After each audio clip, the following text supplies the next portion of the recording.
church people are supposed to have. There's a unity. There is a level of peace that should be held inside of a church, a group of people. Now, I understand this is sort of our service where a lot of those of you who come are a lot of visitors. This may be your first time, your second time, your 10th time, and if it's beyond that, you need to be a member, okay? I'm just waiting for you to become a member.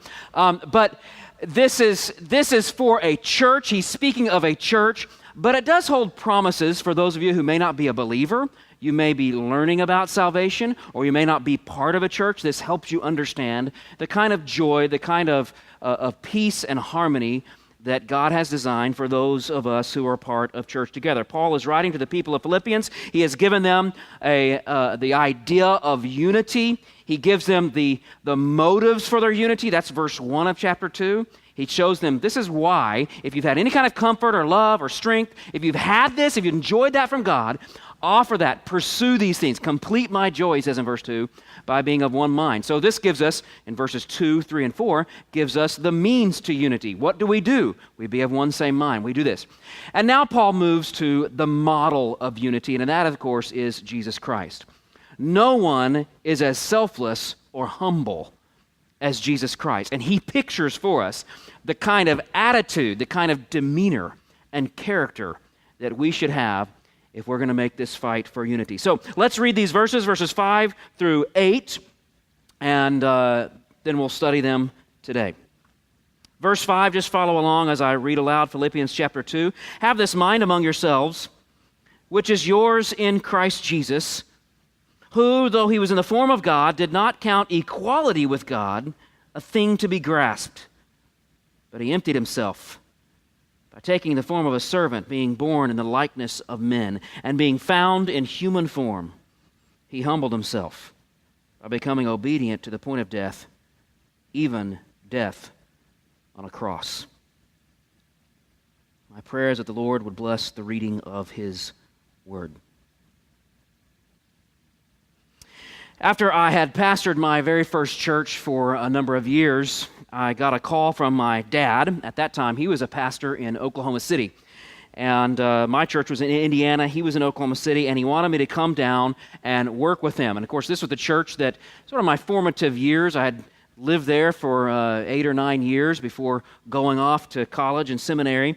But he called me and said, I'd really like for you to come down and work in my church. And though I loved the church I was working at, and I was contemplating some further studies there at seminary, I decided to go. I felt like this was the last chance I would have probably in life to work with my dad. And so I agreed to go down and join my dad there at his church in Oklahoma City. While I was there, and this is a fairly large church with a pretty large staff, I had a number of folks who worked for me. And some of them were more full-time guys, some of them were part-time, some were interns, and every summer we would bring a new round of interns in. And a lot of times these were college guys, sometimes college girls too, college guys and girls, who would come in and help out in the youth department of the church. And one guy in particular, I'll call him Jim, one guy in particular was uniquely gifted. I mean, this guy was incredibly gifted. He was physically fit. He was a physical specimen, much like myself. And you're laughing. Why are you laughing about this? And he was gifted in his speaking ability. He was gifted. He was very amicable and friendly, and everyone loved to be around him. He was funny. He was, on top of all that, a very hard worker. He had good work ethic. He'd always be the first to show up and the last to leave, and anything I asked him to do, he would do it. But Jim, he had a problem, and it was pride. This guy was very aware of his giftedness. He was very aware of how smart he was. He was very aware of the kind of grades he got. He was very aware of what a gifted guy he was. He was sort of, in his own mind, sort of God's gift to our church. And this pride began to inhibit the peace and the unity we had on staff.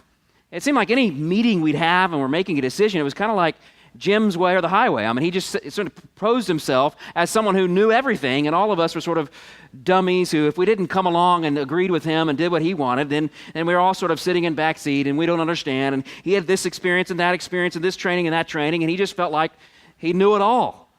And it began to disrupt the unity on the staff. It began to disrupt sort of even relationships outside of the staff with parents and other people in the church. And he just began to be sort of pose himself as this know-it-all, even though he was very gifted. He posed himself as a know-it-all and began to break down these relationships. Well, as per usual, when I needed advice, I'd go over to my dad's office and say, "Dad, what do I do?" I went over there and I said, "Dad, Jim, he's a great guy, but I'm going to sit him down and confront him for his pride. His pride is killing me. I mean, every meeting we have, and this is an example, and this is an example, and this is an example. I mean, his pride is killing me, and it's just getting in the way of a lot of things here." I said, "Dad, I'm just going to confront him. Do you have any words of advice for me as I go and confront him?" My dad, probably well aware of my pride, I'll never forget it. My dad said, "Humility is better modeled than taught." That's wise, isn't it? Humility is better modeled than taught. I mean, it's not that you can't teach humility. And after all, the theme of humility is in the Bible. I'm teaching on humility this morning. It's not that you can't teach humility, but particularly when it comes to a prideful person, they usually think they already are humble. They think they've already got humility figured out. And so humility can't really be taught to them because they just assume they've already got it. They can't understand anything in sort of a didactic teaching way. They have to see it with their own eyes.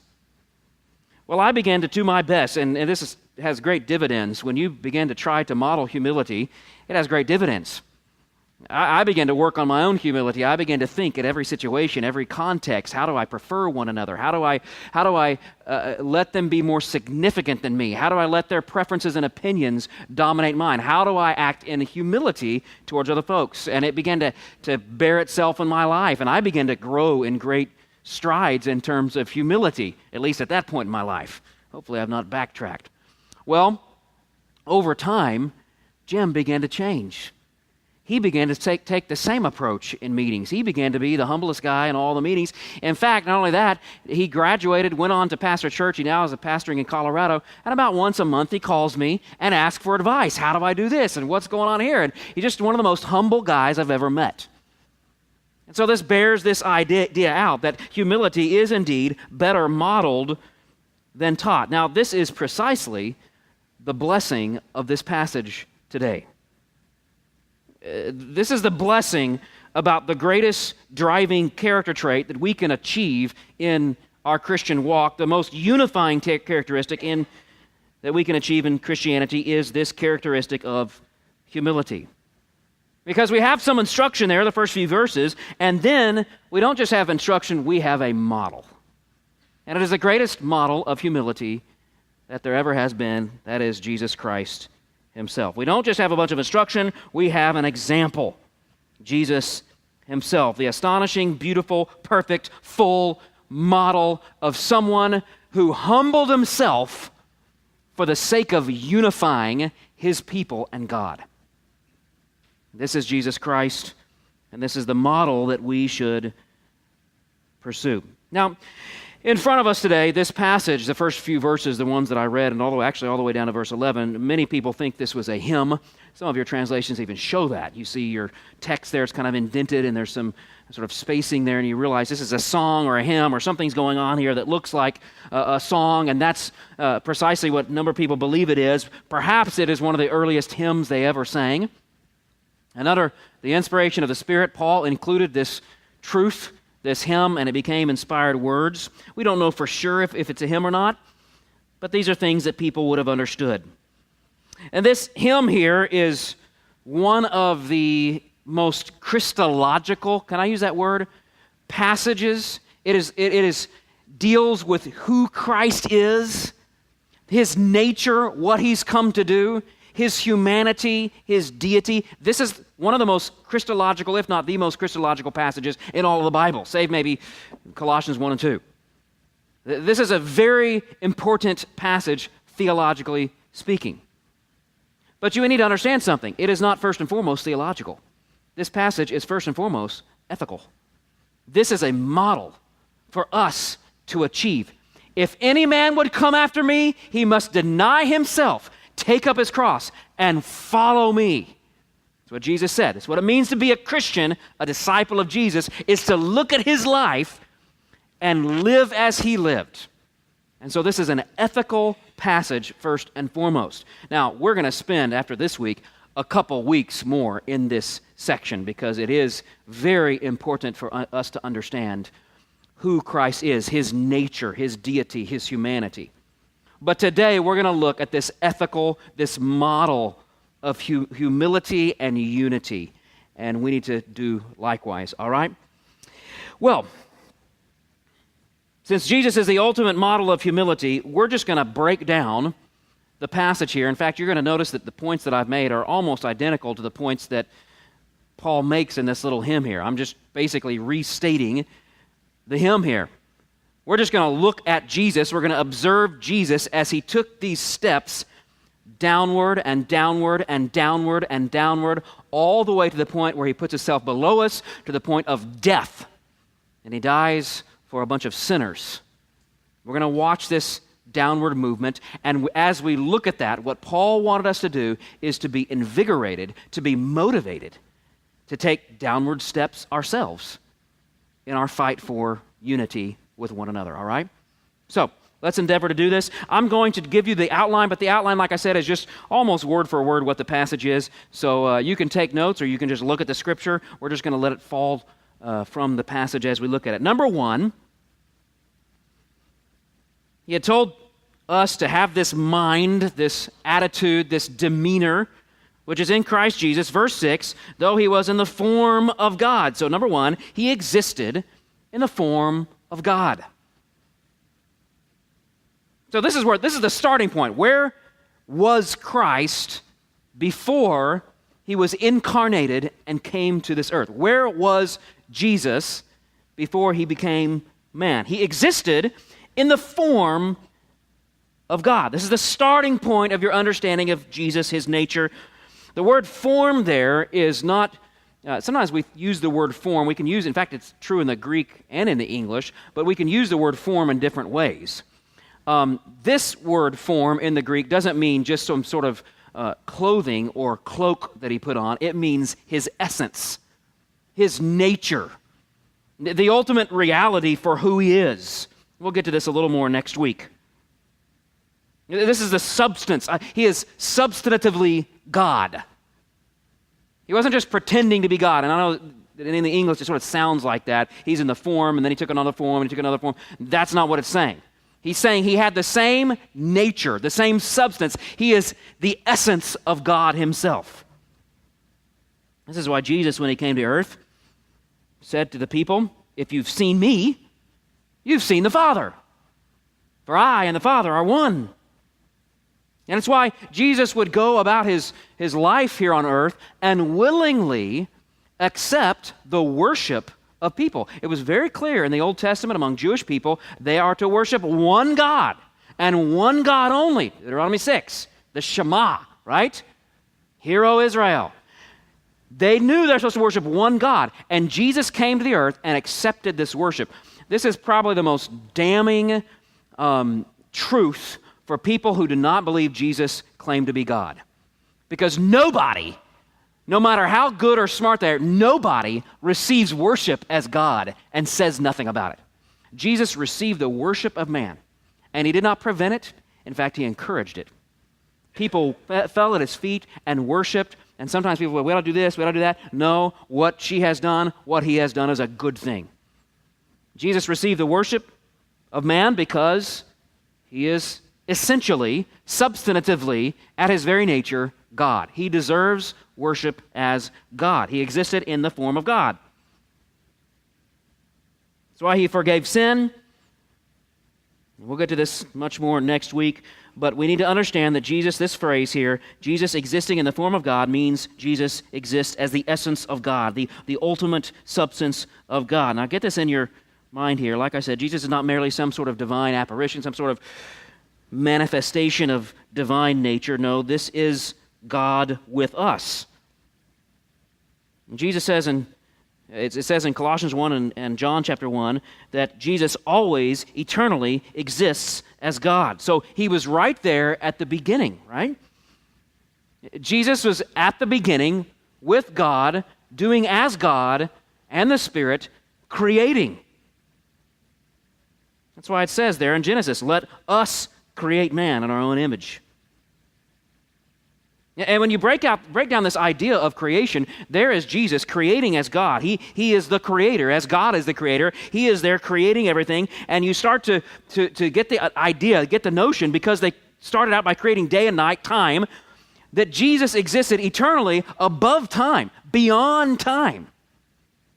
Jesus existing above it all, beyond it all, and then He and God and the Spirit speak into existence this world. Now just think about this concept for just a moment. Where Jesus was, how His existence was before time began. Here He was as a supreme God. And He, as God, spoke into existence this universe. Now just think about that for a moment. Think about a molecule. Now, those of you who have been to ninth grade biology, you remember a molecule is not real simple. I mean, there's a lot of things going on inside of a molecule. And not all molecules are the same, and there's billions of different kinds of molecules, and they're made up of different parts, and all these different atoms are bouncing around in there, and they're all doing different things. And even when you get beyond that to the atomic level, there's complexity in the atomic level. And there are billions multiplied billions of molecules and atoms in this universe. And all of that, every last piece of information of every one of those molecules was in the mind of Christ. And He spoke it, and it was into existence. This is where Jesus was before the incarnation. He existed essentially, naturally, substantively as God. Jesus existing forever. And we think about where He was and what was going on in heaven. Of course, they observed all this from that perspective, above it all, beyond time. He begins His creation, and one of the things He created was the created beings of angels, which, like humanity, was created for the express purpose of worshiping Him, for glorifying Him. And so as soon as the creation activity began, He's surrounded with all this praise and worship and beauty and matchless ongoing, a multitude of people sing. You think the choir was beautiful this morning? They were great, weren't they? Multiply that times millions, billions, and make their voices as perfect as you possibly imagine. That is what God was surrounded with. Holy, holy, holy. Jesus is high and exalted. He is existing as God before the incarnation. He is up there receiving all this worship, all this perfection. He is up there expressing all His omnipotence and all His omniscience, speaking things into existence. This is Jesus' existence before the incarnation. Now, the reason it starts here is because we need to understand the depths He dove just to get to humanity, right? I mean, the distance just between, I'm not talking about death and slavery. He gets there. But even before that, just the distance between humanity and where Christ was prior to the incarnation is an infinite distance, isn't it? There is an infinite distance between Christ and humanity. He existed in the form of God. And this starts out this way so that we can see the depths that Christ dove, where He was prior to the incarnation, what He was doing prior to the incarnation, where He stands in eternity at the right hand of God. And by the way, that's not a position of subordination. That is a position of authority. You're standing at the right hand of the King. You have all the authority, all the power, all the rights that the King does. And Jesus there is standing there, sitting there in eternity with all the rights, all the authority, acting as the King just as He is. And in order to be incarnated from that position, He had to veil Himself with humanity, which means setting all this to the side. Doesn't mean it's not His anymore. Doesn't mean He's not God anymore. Doesn't mean that's not His position anymore. It means He obscures it with human flesh. He obscured all of those rights, all of those abilities, all those things that were intrinsically His. He obscures all those things. Now, this is important in our own pursuit of humility, because when we think about our own giftedness, the things that we have, perhaps money and belongings, perhaps personal talents and gifts, we tend to think of those things as intrinsically ours, but if you start to really think about it, you realize these are not things that are intrinsically mine. These are gifts from God. These are gifts from other people. The fact that I'm taking a breath is essentially a gift from God. I mean, life is fragile. And I need God's grace just to take another breath. I need the strength of God. I need the power of God. I need the sovereign plan of God for me to just move on in life. And so none of our gifts, none of our talents are intrinsically ours. They're all gifts from God. But all the rights, all the authority, all the truth, all the power of Christ were intrinsically His. No one gave it to Him. And it's from that position that He came down, He condescended in a gentle way to become man. A beautiful truth from whence Christ came. Number 2, He did not count equality with God as something to be grasped. That's the rest of verse 6. He did not count equality with God as something to be grasped. And you notice there all about this idea that this form of God, being in the form of God, is indeed being equal with God. This is equality with God. So we're not confused that the form of God doesn't mean just some sort of epiphany, some sort of manifestation, some sort of version that's a lower version of God. No, He has equality with God. He did not count equality with God as something to be grasped. What does that mean? It means that even though all that eternal power, all that eternal right, all that eternal worship, all that beauty was His, that He did not grasp it, He did not hold on to it, He did not squander it for His own selfish purposes. As the Godhead made this covenant with one another and decided and mapped out the plan of the universe and the plan of redemption, He did not say, well, hang on a second, I'm not going to give up my rights. I'm not going to go down there with filthy humanity and all their diseases and all their wars and all their sickness and all their sin. Hang on a second, all this stuff is mine, and I refuse to let go of it. I refuse to even hide it. No, He willingly gave these things up, submitting them to the plan that He had covenanted with God and the Spirit to accomplish. It was at this point, by the way, that He submitted Himself to God. It's at this point that He moved in His role, He changed in His role as He came to this earth to one of complete and utter equality and zero subordination, and suddenly He is subordinating His will to the will of God. Jesus, hiding all His attributes, hiding all His power, veiling all the reality of who He is, just to redeem us. Now, this is the first step in any one of our humility. We are willing to obscure, to hide, to set aside our rights. It's amazing to me, and perhaps this is an American thing, but it's amazing to me how even church people get very pushy and very sincere about their rights. I'm a member. You realize how long I've been a member of this church? I have rights. I had someone, not in this church, I had someone say to me one time, "What are you pastors doing with my money?" I said, "Well, I thought it was a gift, but setting that aside, this idea of I'm a tax-paying citizen here, I demand my rights." Well, that kind of attitude has no place in the church, right? It's the attitude of submitting. It's the attitude of preferring one another. It's the attitude of considering others as more significant than yourselves, we studied last week. Setting those things aside, even if you do have those things, you set those aside. You veil those, just as Jesus veiled His own rights and authority. Jesus had this attitude of letting go, and that's the first step of His humility, right? Letting go of these things, letting those things be obscured, even though they are forever true of Him, and were no less true of Him when He was incarnated. Those things were obscured for the sake of being human. And we ought to mimic that same attitude, letting go of our rights, obscuring our interest, our preferences, our desires, and preferring other folks. That's humility. Recently, I watched an ESPN program aired about a tennis player named Renee Richards. Some of you may have seen this same program, Renee Richards. Renee Richards was formerly Dr. Richard Raskin, an ophthalmologist. And he underwent a sex change. This is in the late 70s, I think. Underwent a sex change and fought and won the legal battle to play as a woman in the U.S. Open.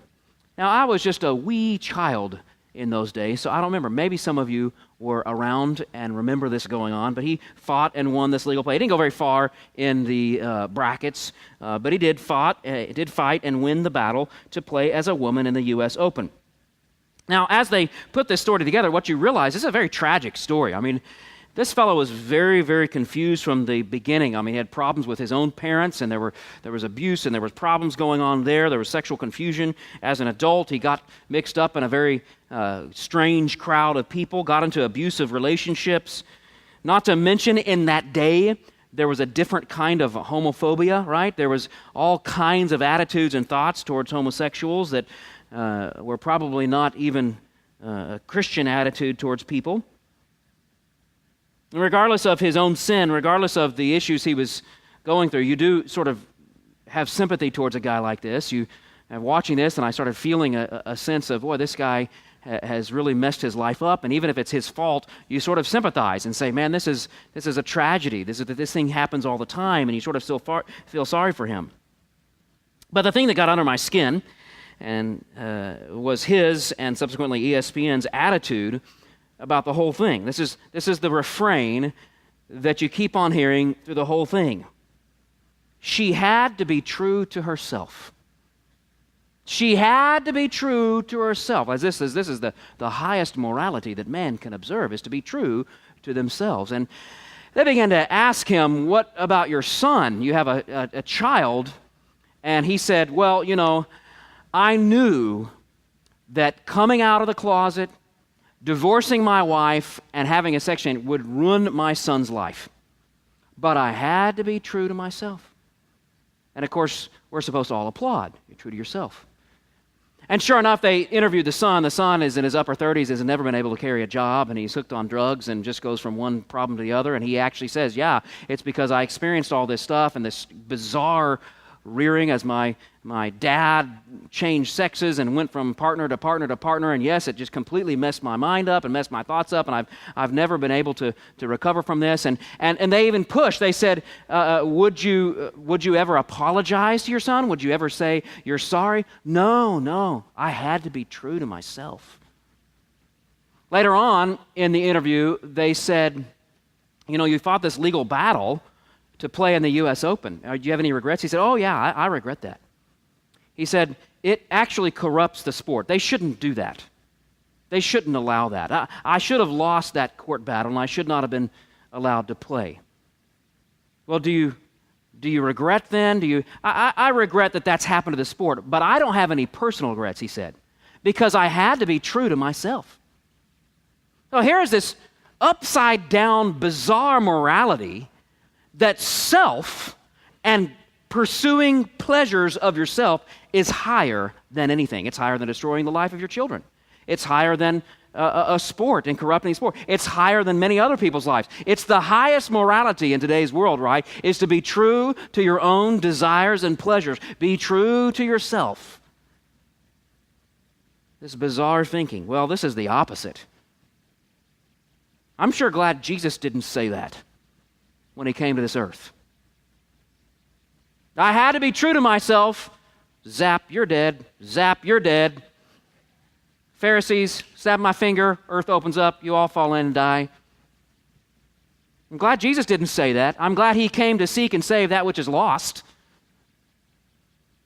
I'm glad he didn't emphasize that in his first advent, that he had to be true to himself, but that he relinquished his rights, that he veiled his abilities, that he submitted these things to the will of the Father.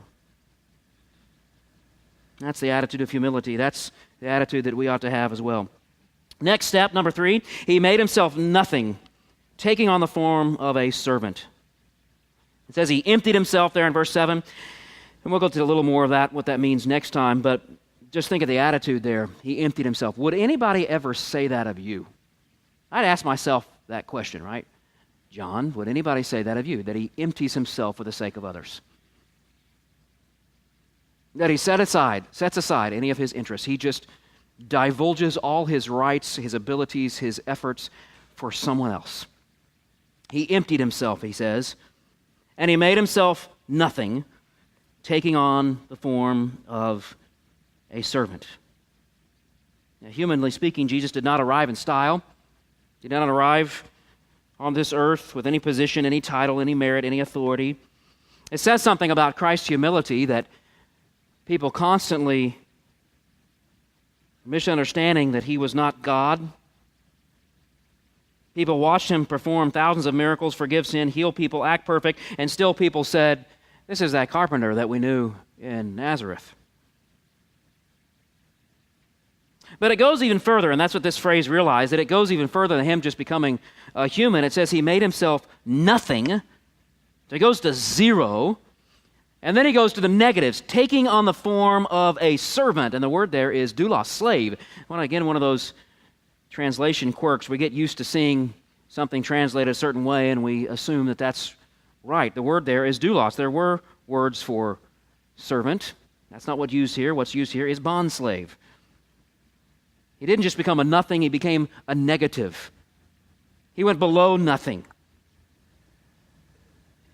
You see, Jesus didn't just give up glory for something pretty awesome here on earth.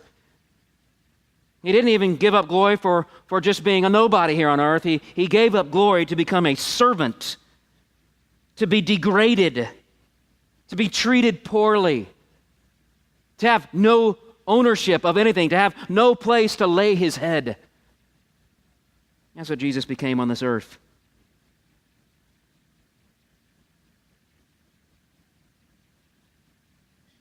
Did we deserve it? Of course not. Did we deserve Jesus humbling himself in that way for the sake of unifying us with himself and with God the Father? Of course we didn't. And so that helps us understand an answer to a question we may have. The people whom you are to yield your rights to and yield your privileges to and prefer rather than yourself don't deserve it. You don't say in your mind, well, they got to prove something. I'm only going to, if they prove to me, no. You do it for undeserving people, just as Jesus did it for you, who is undeserving. You relinquish your rights, you relinquish your attitude, you become a servant, you become a slave to others. Again, the perfect picture of unifying humility. This is the attitude that Jesus had and the attitude that we as a church ought to pursue. Well, this gives us the next idea, end of 7 and start of 8, being born in the likeness of man and being found in human form. So that's number 4, being born in the likeness of men and found in human form. Now again, we'll get to this later on in our study of this section, but when Jesus took on humanity, when he became a man, what all does that entail? Does it mean he just sort of had some human attributes? Or does it mean he truly clothed himself in frail humanity? I suspect we all know the answer to that is the latter, that Jesus actually became 100% man. So sometimes we see in Jesus' life his deity, his power, his glory displayed. Jesus, other than those times, Jesus is just like the rest of us. He started where we all start, as a helpless baby. I've said this before. Jesus didn't come out of the womb singing, "Mary, did you know? By the way, Mary," he didn't come out. He came out as a baby, not speaking, needing food. When he submitted himself to this plan, he knew full well he submitted himself to the full reality of being human. And apart from human sinful nature, he went through it all. He had to learn math. He had to learn science, such as it was in those days. He had to learn obedience, it says in Hebrews. Doesn't mean he was disobedient and needed to learn how to be obedient. It means he had to learn how to submit. Why? Well, because in eternity, there was no submission. He was equal. He existed equally with the Father. And so now he was in submission, and he had this human will he was working with, and he had to learn submission. He had to learn how to operate as a family member. He had to mature and grow and go through all those growth pains and puberty and all the stuff that entails humanity. He had to go through all of that. And he did that so that he would unify, redeem us, reconcile us to himself and the Father through the Spirit by the Word. Jesus endured all that. He became human, again, for the sake of unity, to bring his bride to himself. Like I said, the problem the people had when he was here on earth is that they could not believe that he was really God. And by the way, they knew he claimed to be God. The Pharisees understood that when Jesus says he's the Son of God, he's not saying he's subordinate to God. They, in fact, made that accusation. He's blasphemous. By calling himself the Son of God, he makes himself to be God. They understood sonship does not necessarily mean submission. And though Christ himself submitted to the will of the Father here on earth, his sonship did not mean, his eternal sonship did not mean he lived in submission eternally to God. Jesus' eternal sonship means eternal sameness, eternal likeness, eternal essence of God, and yet he became man. And it's the supreme compliment of Christ's humility that when he came to earth, in spite of all the miracles, in spite of all the things that he did, in spite of all his perfect life that he lived and zero sin, he did not appear to them as a reluctant deity. He just looked like another guy. They found him to be a human, and they found it impossible in their minds that he would be God. In fact, Jesus himself, his title that he liked to have, he took on this messianic title. He could have picked 1,000,000 messianic titles, Wonderful Counselor, Mighty God. He could have called himself any of those things, but what did he normally call himself? The Son of Man. It's the title for the Messiah in the book of Daniel. I'm a son of man. The idea is that I'm human like everyone else is human. I have humbled myself to the slums of humanity, and I've lived in the slums of humanity. He experienced all that we humans do in the broad sense. He faced all the temptations that we do. Again, not necessarily with a sin nature. We understand that. But he experienced all these things just as we did, and that's why it says he was tempted in all ways like us, yet without sin. He became a man, and all that manhood entails. And, if you thought about this, as a human, he produced human righteousness. Right? He produced righteousness by his humanity. His righteousness was produced by walking in the Word, by the Spirit, by producing the fruit of the Spirit, by having all those disciplines of loving the Lord. He produced human righteousness. And therefore, what is applied to us in justification is not some divine apart from human righteousness, but actual human righteousness produced on this earth. And when we believe, God covers us in that righteousness, human righteousness. Jesus did all this for us. So what have we seen?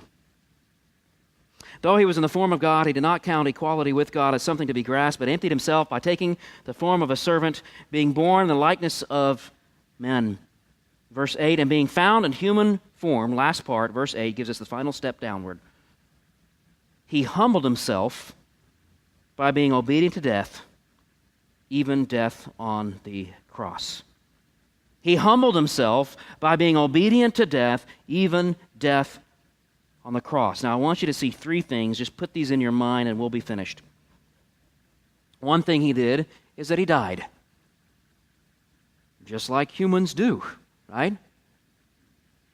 You beat one of us enough, we die.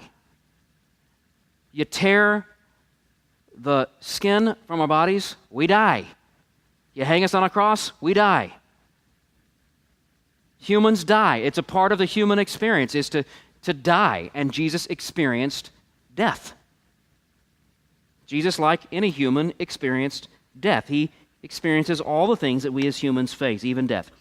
The second thing I want you to note here, it says he was obedient to death. And again, this attitude of submitting himself. We see this as far back as the book of Isaiah, Isaiah chapter 53. Isaiah 53 is one of the several servant songs in the book of Isaiah. We see this the prophet is inspired by the Holy Spirit to write these songs, and each one of these songs are a representation of the people of God, more specifically the prophet of God, and even more importantly, the ultimate prophet of God, Jesus Christ himself, right? These are a picture of these are a shadow of the greatest thing, the ultimate servant of God, who is indeed a suffering servant, Jesus Christ himself. And so when we read Isaiah 53, most of you have heard Isaiah 53 in the context of a description of Jesus.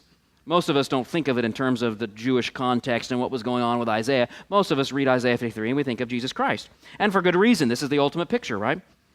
Isaiah 53:2 says he grew up before him like a young plant, like a root out of dry ground. So here's this man who's growing up just like human. He had no form or majesty that we should look at him, no beauty that we should desire him. He was despised and rejected by men, a man of sorrows, acquainted with grief, and as one whom men hide their faces. He was despised. We esteemed him not.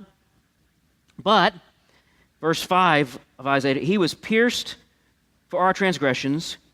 He was crushed for our iniquities. Upon him the chastisement that brought us peace, and with his wounds, we are healed. He was oppressed, he was afflicted, yet he opened not his mouth. Like a lamb that is led to slaughter, like a sheep that is before its shearers is silent, so he opened not his mouth.